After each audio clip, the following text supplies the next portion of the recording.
This destroys narcissists even more than no contact after the discard. Everyone, welcome back to another enlightening journey into the complexities of human behavior and psychology. Today, we embark on a captivating exploration of the enigmatic world of how a narcissist copes with the aftermath of a breakup.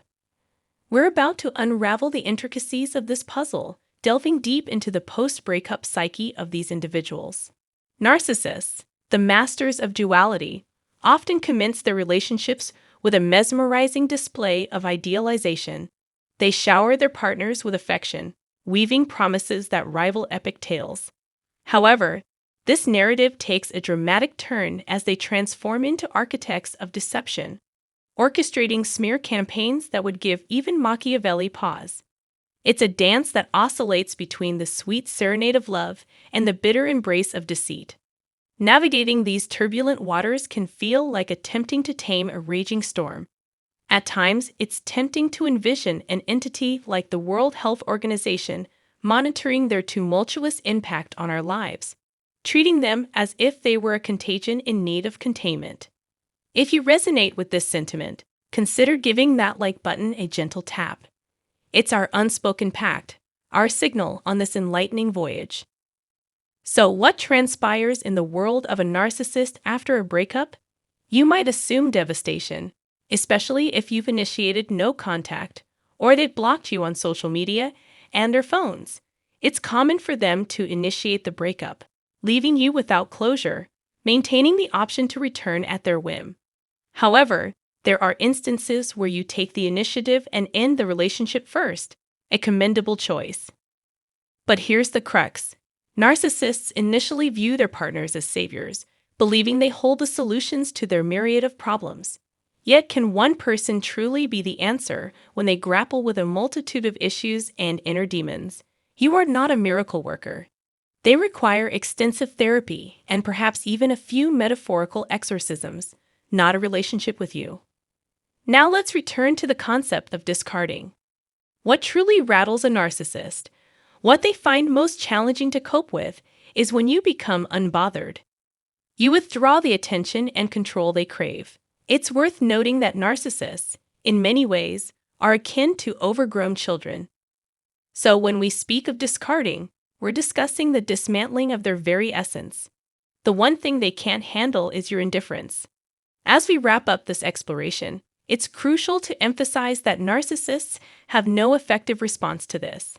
They are adept at seeking alternative sources of attention and swiftly redirecting their focus onto someone else.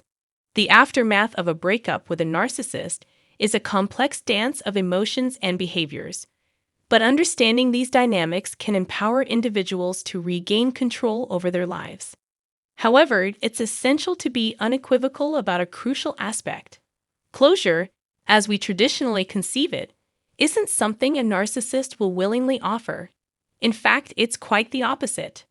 The very idea of closure suggests the closing of a door, a finality they inherently resist. What genuinely stymies them is when you take the initiative to sever ties first and commit to a state of total non-engagement. When you reach a point where you're utterly unperturbed, where their actions and whereabouts no longer ruffle your feathers, that's when they find themselves at a loss. The reason? They thrive on your emotional investment. They need you to care. Even if you're no longer in their immediate orbit, they hunger for signs of your distress, your emotional turmoil broadcasted on social media, your public display of vulnerability. This is precisely why we advocate for a hiatus from social platforms in the aftermath of separation. Narcissists, in their desperation, might resort to dubious tactics like creating pseudonymous profiles or sending friend requests from suspiciously bare accounts in an attempt to gain a foothold. Yet, what remains insurmountable for a narcissist is your sheer indifference. When you convey, "I simply don't care about your choices, your sustenance, or whether you even exist," they are left defenseless. This level of apathy strikes at the very core of their ego, inflicting an agony they can scarcely endure. It matters little whether they initiated the discard. True, they may initially revel in a sense of control, but when they're denied access to your social media narratives, and discover all avenues of contact blocked, only to see you resurface on the digital stage radiating an air of contentment and thriving.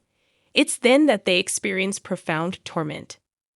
Some of you may have encountered narcissists within your familial circles or shared parental responsibilities.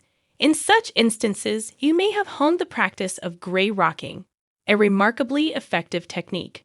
By treating their antics as inconsequential, you're essentially conveying, "You are a fleeting thought, an inconsequential blip on my radar."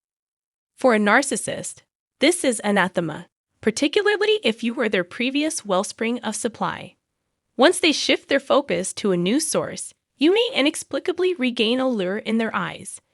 It may seem incredulous, but it's a scenario that unfolds with alarming regularity. They might attempt reconnection mere weeks or even days into their new pursuits.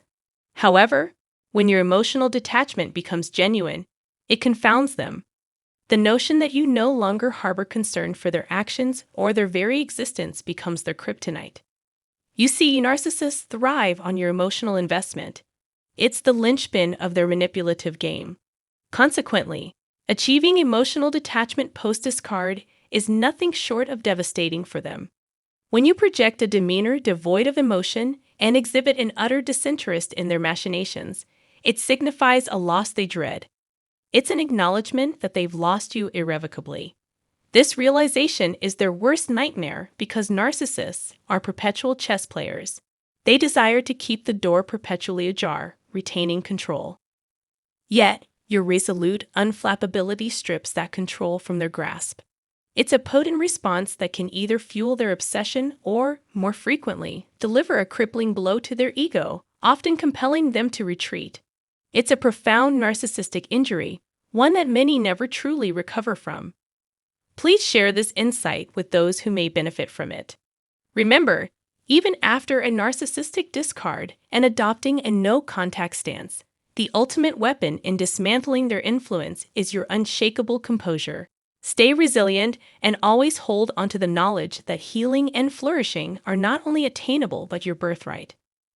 If you haven't already, kindly show your support by liking and subscribing to this channel for more invaluable insights. Your support is deeply appreciated, and take good care.